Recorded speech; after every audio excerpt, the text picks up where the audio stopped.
You're listening to the Wealth Mindset Show, where Hicks and Zerker Capital Management's team of finance professionals, portfolio managers, and a life coach come together to tackle complex topics in finance and retirement planning so you don't have to. From investment strategies and wealth management to tax planning, retirement income, and aligning your money with your values and purpose, the Wealth Mindset Show offers the tools to thrive. All right. Hey. Welcome back to the Wealth Mindset Show, where the Hicks and Zerker team helps you manage wealth, navigate retirement, and make smart decisions for a secure, meaningful future. I'm Austin Wilson, Chief Investment Officer at Hicks and Zerker Capital Management. I'm Josh Robb, Director of Wealth Management here at Hicks and Zerker Capital Management. And joining us today is Scott Miller, our life coach for the Refocus coaching part of our firm. So we are going to talk about mentoring and why and what that is, and then why that's important. And then really how this relates to is when you talk about your area of kind of the non-financial aspect, one of the ideas is passing on a legacy. Yeah. And that's more than money. And we're going to talk a little bit about that. But then also, how do you handle the money when that's passed on? And mentoring can be a part of that. Yeah. So I guess this leads us to the discussion of, we in our industry spend so much time, and this is why we, brought Scott aboard, but money is what financial advisors talk about, what we can plan for. And honestly, it's the most straightforward part of our job because it's numbers, it's math. It's stuff most people can, get their mind around, but there's a lot of the discussion that involves not financial side of things. And that's where Scott comes in at Hicks and Zerker. So he helps guide, clients and friends and people we know towards some fulfillment outside of the financial side of thing, specifically in that second half of their life, right? That's right. But this thinking applies throughout life. It does. And what we're talking about today is really talking to your kids and talking about not the money side of things, but leaving behind wisdom, instilling values, and being, a mentor is one of the things we're going to be talking about to your children. So Scott, talk a little bit about how that kind of weaves into what you do. Yeah, so we have 4 pillars that are kind of the foundational topics that in our workshops and in everything that we do. And pillar number 4 is called Leave a Legacy. And it's in that pillar where we really talk about mentoring. And I just wanted to share our definition of what we use when we talk about legacy. And so we define it this way: something meaningful that's handed down from someone in the past. That's pretty basic. Now, we took this next to this definition from John Maxwell. He said it can be tangible. So that's the physical resources. That's what you've been talking about, Austin, the money, your stuff. Well, how are you going to hand that on down? This was your grandma's. Exactly. Yours, And by the way, our kids don't want any of that stuff, right? They don't want any of those things anyways.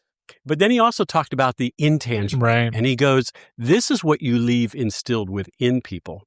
And that's what we talk about. We really encourage people not to just think about the tangible things, but the intangible. And we said that really studies show that that's a lot actually more meaningful and purposeful when you can pass on to the next generation something from within. These are like values and work ethics and just all kinds of things that we're going to talk about. So I think one thing to get in our minds now is that this is something that takes intentionality. It does. It's not something, I think a lot of people will just go through life and assuming, my kids are going to instill the values and the legacy that I want just passively, right?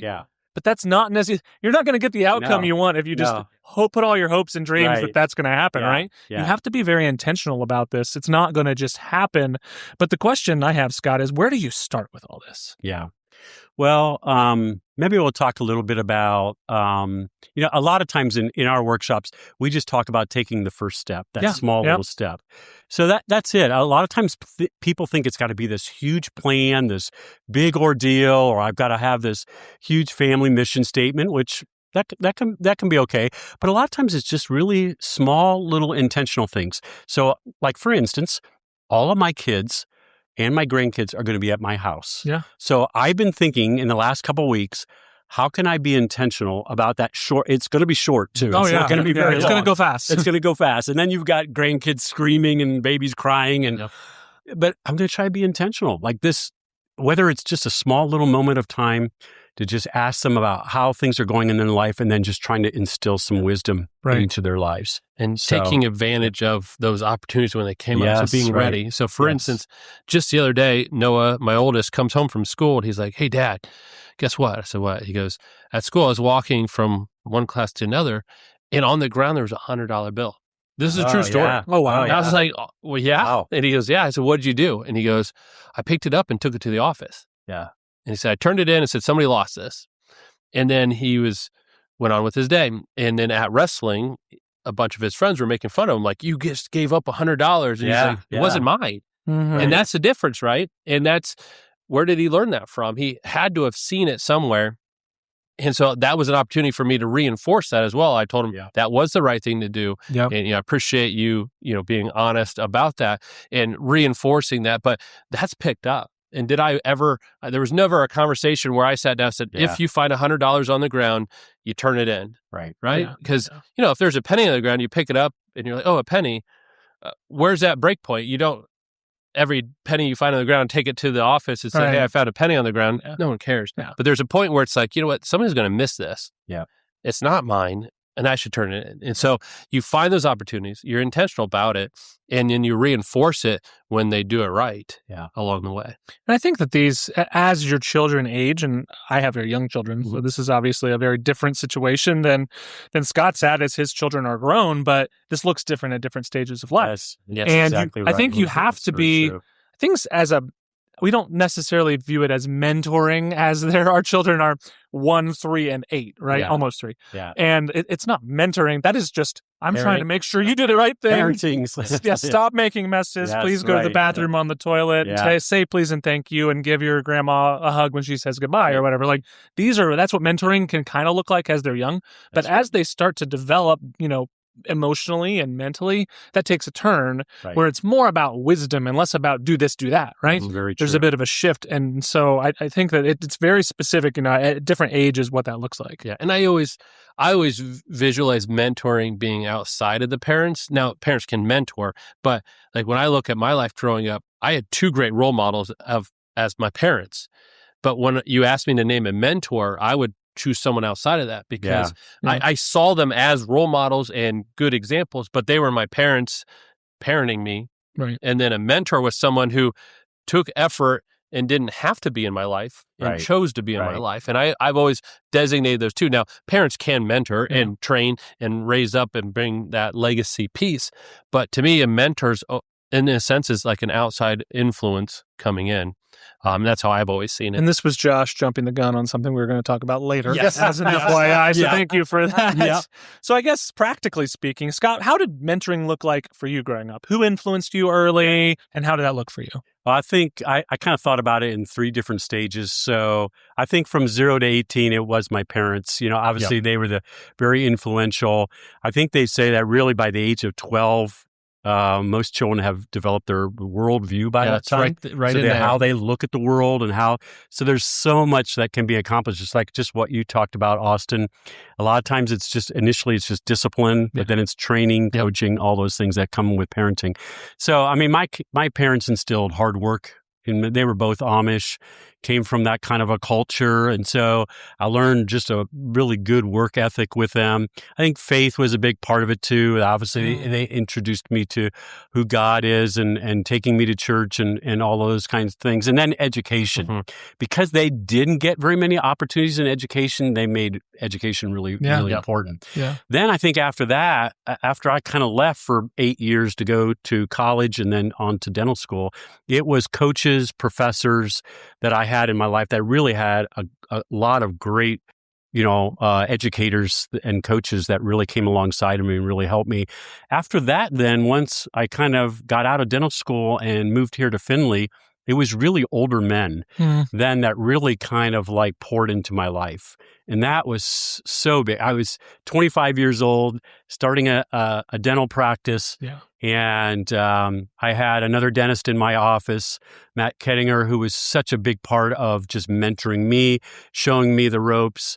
I watched a lot of what he was doing in his family. He poured into my life. But then other men too, like in my church and in around me, I just had some really, really good that shared not only the things that they did well in life, Yep. but also they were willing to share their mistakes Right. too with me, and kind of give me that wisdom that I needed at age 25. So does desire and practical application of having a mentor stop when you're 60?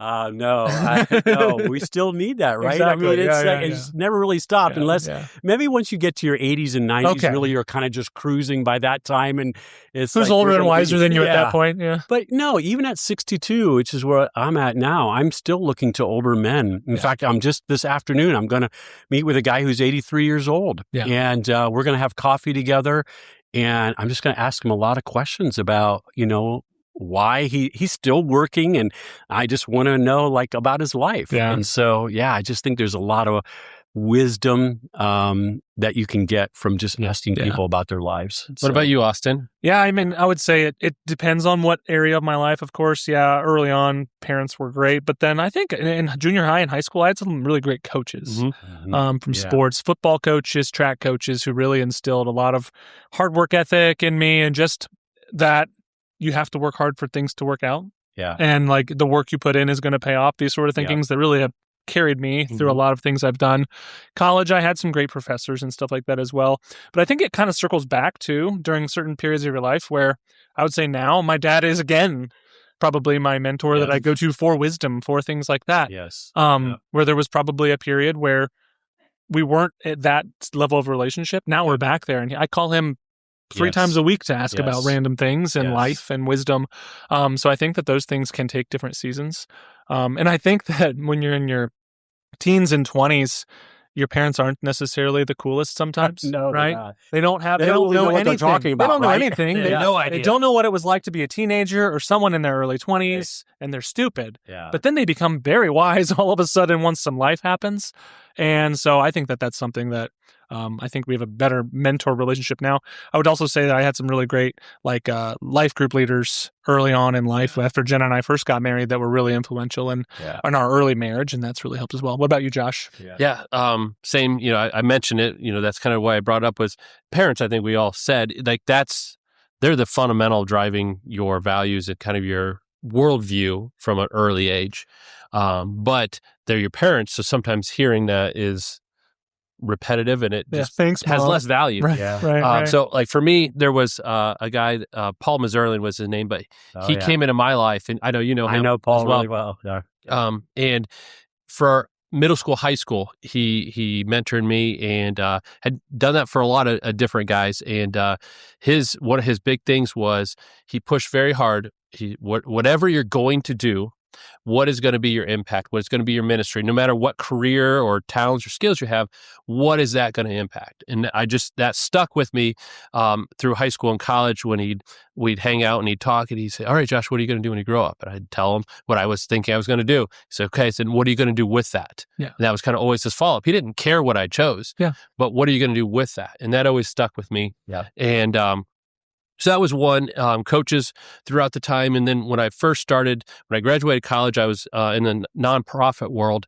And my first boss, the director that was over the middle school ministry, really mentored me and kind of took me under his wing, which was huge from both learning that, but also him and his wife. And then they had a kid. So my wife and I, we had just gotten married. So we had somebody that was just a little bit ahead of us in those phases to learn from, which is always great. And I think that's the other key to a mentor is finding somebody just above where you are that can kind of help propel you along as you move in that journey. That was good. And then moving back here, like life groups and, just some church people are always huge. And having somebody to look up to say, okay, here's some things I want to emulate in my life on what I see them doing. Which is always. I think you brought up something that's very important is if you can really latch on to someone who's just one step in life ahead of you, it's invaluable to me. Yeah. So I'm looking, we've got kids that are 1 to 8, but I'm looking at people with 10 to 20-year-old kids and who've been married not 10 years like we are, but 20 years. So 10 years ahead of me. And those are the people that I'm finding the most value out of because yeah, like people that are my parents' age or whatever, they're 25 years ahead of me, and things have changed or whatever, or it's been a while since they've been in my shoes. But the people who are 10 years ahead of me, they still remember. They remember everything. They learned a lot through it. They just got out of what I'm in. Right. And so it's very, very fresh. So one of my best friends right now, his name's Matt. We get together all the time, and he's 10 years ahead of me. He's been married 20 years or whatever. So he's just the guy I need to be asking questions that are applicable today. Yep. Not the ones that are going to be applicable 10 years that I could ask, my parents or whatever. Yeah. For us, same as like our oldest is a sophomore. Having some friends that have some kids in college, it's great to say, okay, what do we need to know? Right, what are the things you dealt with? All those things. It's so helpful to have those in that transition. Have you ever thought about how your financial choices reflect what truly matters to you? At Hicks & Zerker Capital Management, we believe that integrating your values and dreams with your financial future is key to achieving peace of mind and confidence. When you engage in deep conversations with us, you'll start to see how your money can support the things that matter the most in your life. Our holistic approach means that your financial plan is more than just numbers. It's a personalized blueprint that evolves with you. You'll have a dedicated team of professionals tailored to your unique needs, all focused on crafting an investment portfolio designed to help you achieve your specific goals. Plus, our on-staff retirement life coach offers guidance to empower you toward a fulfilling retirement that goes beyond just financial security. Ready to transform your relationship with money? Join us at hzcapital.com and let's embark on this journey together. Now, back to the show. So let's shift gears to talk about just why mentoring the next generation is so important, because I really feel like it is. I feel like that's something we should all be doing in many different ways. But I think something that it's just good to get our mind around is that there's just so much information everywhere. We live in the era of artificial intelligence. We live in the era of the internet. Information's everywhere, but you know what's not? It's wisdom. It's the application of the information that's not everywhere. And I think that's where humans are very, very important. And mentors are very, very important. So talk a little bit about that. Yeah, let me, I just want to share something with you. I actually just read this yesterday. AARP just came out with a new study, some new data on loneliness, and it's called Escalating the Challenge of Loneliness in People Over 45. And as we know, it's not just people over 45. We see this epidemic all over. And this is a quote. And of course, the data would say that loneliness is escalating. It's an epidemic in our country. And so this is a person, this is a 60-year-old guy who's just, that he quoted about his interaction with AI, which you just mentioned, Austin. And he says this, he goes, with AI, I could just stay home by the fire, interact with it, and think I'm getting my social interaction when I'm actually just talking to a trained robot. Mm-hmm. Sure. But it's more convenient that way. I'm yet to have an argument with AI, so it's less frustrating than some people and even good friends. Yeah. So I love the honesty about that, but it's true of what's happening with technology. Yeah. It makes it easier to connect. Yeah, but it's not just as easier. fulfilling to connect. Yes. That's the problem. It's easier. It's more convenient. I can just stay home. I'm not going to have an argument with Alexa. Yep. It's just... Or social media for that matter. Yeah, or anything like that. Right. Exactly. Yeah. And so... but it's dangerous. It's like what you talked about, Austin. We need human interaction. We need human social connections. And that's where mentoring comes in. That's why it's so important. There's just certain things that we just cannot get from AI. Right. It's just, it's just the reality of that. So that's kind of the bad news. That's what's happening with technology. But at the end of the day, I think in terms of the wisdom and instilling in that and living a better life and a good life, we just need those older people who are, have gone ahead of us. Or some of us can be those older people. Well, as and well. that's the thing you talked about, our need for it. Well, we are also at a phase of life ahead of somebody else. Exactly. Right? We don't, I know, and you get so caught up in, here's what I need. Well, we also have a lot of value we can pass on and being willing and open to do that for someone, because that's also what we're seeking as well. Exactly. And so you can be mentored and mentor someone at the same time. Yes, because they're looking for something different than what you're striving to achieve because they're in a different life phase. So don't assume they absorb these things naturally. And it goes back to my oldest was getting his driver's license. I was like, he's watched me drive for 16 years. It should be fine. No, not necessarily the case because I haven't imparted that wisdom to him yet on certain aspects.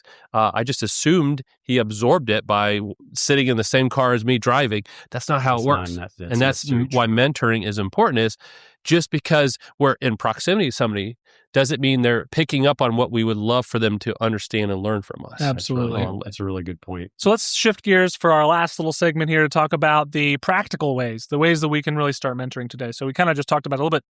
Look at both ends of it. Look where you are and look to find someone to be a resource for you. Right. But also look for someone to be mentoring to, right? Yes, right. So whether that's, take the intern out for coffee. Yeah. Like that's a great opportunity. You're ahead of them in life and in a career. Be a resource to them, offer to be a resource to them, but also go find someone that you look up to who's been through it too. Mm-hmm. Someone with older kids, someone with a longer marriage, someone with more life experience. So kind of try and bookend both of that ends of things. But one thing that's nice is, Scott, you're a great resource because you have a lot of, accreditation and research and studying on this, but you don't need to be looking for, a title or a program to be mentor. Anyone can be a mentor to anyone, That's right? And that's you said it at earlier. any phase in life. At any phase in life. Yes. You said it earlier. You don't need a program. Right. You don't need an agenda. Just have a conversation. You don't need a curriculum or a schedule. That's so Right. You're going to go have coffee and you're going to glean information That's right. from someone who has experience beyond where you're at. Yeah. That's all it takes is the willingness to say, hey, I got some time. Yep. Right. And we could just sit down, no agenda, let's just talk. Because from that, you're going to find, Yep. they're going to ask the questions they really want to know. Yeah. Or if you're the one looking to be mentored, you have questions already. Right? They don't Absolutely. need to show up with a book, hey, let's fill this out together. No, just meet with them, give them time. That's what they need. And do things regularly, I think, helps too. Yes. If you can That's right. become, friends with someone, have a regularly set up coffee, lunch, beer, grab a beer after work, whatever you want to do. But just make it once a month, go Right. catch up for an hour. It doesn't need to be a week-long thing. Doesn't need to be a whole day. Yep, that's Catch right. up for an hour Yeah. about life. And it is amazing the compounding wisdom that you're going to get, or hopefully that you're able to instill. Yes. You're on the other end of Yes. that to someone else. So it's small, consistent actions there. Yeah. Sometimes, in mentoring too, it's, I think I saw this probably mostly with my parents. Unfortunately, you're going to see some things that you don't want to become. You know what I mean? You'll see some habits and some things maybe in your mentors or just even in the people around you that you're like, okay, I really don't want to live a life like that. Yeah. So we had a family when I was growing up that was extremely wealthy, but their family was a mess. They were alcoholics. They, they had tons of money, but they just, and so I kind of saw that as something I didn't want to become or something I didn't want to do. So even in mentoring, sometimes you watching the people around you that are older than you, sometimes it's not only getting good advice and wisdom, but it's actually also, saying, okay, this is something you don't I have to be don't perfect to be Right. a mentor, Yeah. It's, Yeah. being That's a good open point and too. honest to say, hey, look, here's, that next age group, here's the things I messed up. I wish I would have known this. Then let me help you stop from doing That's the same thing. That's probably the best mentor you can have is someone who royally messed up, who's willing to tell you. willing to be honest. Or someone who said, I've been married 20 years. Here's what I messed up in the first 10, so you don't have to do it too. Yeah. Right? Yeah. Yeah. So, mentoring. Scott, any other final thoughts on just the whole concept of mentoring? Yeah, one thing I just want to introduce, I just think this is absolutely fascinating, but this came from Arthur Brooks, who's a writer, but he got it from some research back in the 60s and 70s. But there's this thing called fluid intelligence and crystallized intelligence. And it's really the thought that when you're in your 20s and 30s, it's the way your brain works. And so you have tons of energy. You can problem solve like crazy. You can do things with speed. You can see patterns. There's lots of great, and this is why we need 20s and 30-year-olds in our companies and in our businesses. But what happens once you get into your 40s, your brain starts to change. Yeah. You can't do that stuff so well, but what you can do is consulting, coaching, teaching. And so we kind of move. And so it's actually just built into our DNA to actually, as we get older, to actually become mentors, to actually be teachers, to be coaches. And this is when I'm working with individuals that are in the second half of life, we talk about this all the time. When they're thinking about what they're going to do next, or they're going to maybe get out of that career because they're frustrated because they can't think like they could when they were in their 20s and 30s. But what they can do now is they can teach, they can consult, they can mentor. And so I think that's just fascinating that's the way God has created our brains. Absolutely. So, as we go along. So again, we're built for it. We're built for this mentoring. It's a good thing. So, yeah. Josh, any thoughts? No, I think don't don't think you're ever too busy to be a mentor or be mentored. Yeah. Right. It doesn't take a huge time commitment. Just being consistent and just being open and available both ways to be mentored too, but then take your wisdom and pass it on as well. Yeah. I would say my final thought is just look at the people in the generation behind us specifically and say, these are the people who are going to be running your company. These are the people who you're going to be working with for a long time. These are the people who are going to be in government leadership positions and church leadership. They need wisdom. They need life experience that they don't have, right? Yep, that's right. So specifically encouraging myself to continue to pour into people rather than always be poured into. So well, that's mentoring. If you enjoyed today's episode, if it was insightful for you, hit that subscribe button in your podcast player. Be sure to follow us on social media so that you get all of our content, and we'd love to stay in touch with you there. And always feel free to check out azcapital.com to learn more about what we do at Hixson Zuercher Capital Management. And until next episode, have a good one. Talk to you later. Talk to you. Thank you for joining us at the Wealth Mindset Show, where we tackle the complexities of finance and life planning to help you align your wealth with your values. We hope today's conversation provided value and clarity as you navigate your financial journey.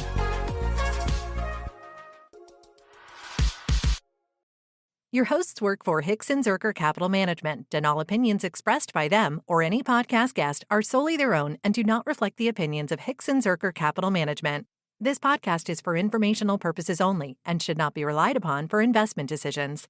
Clients of Hixson Zuercher Capital Management may maintain positions in the securities discussed in this podcast.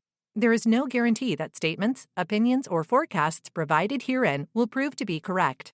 Past performance may not be indicative of future results. Indices are not available for direct investment, and any investor attempting to mimic index performance would incur fees and expenses that could reduce returns.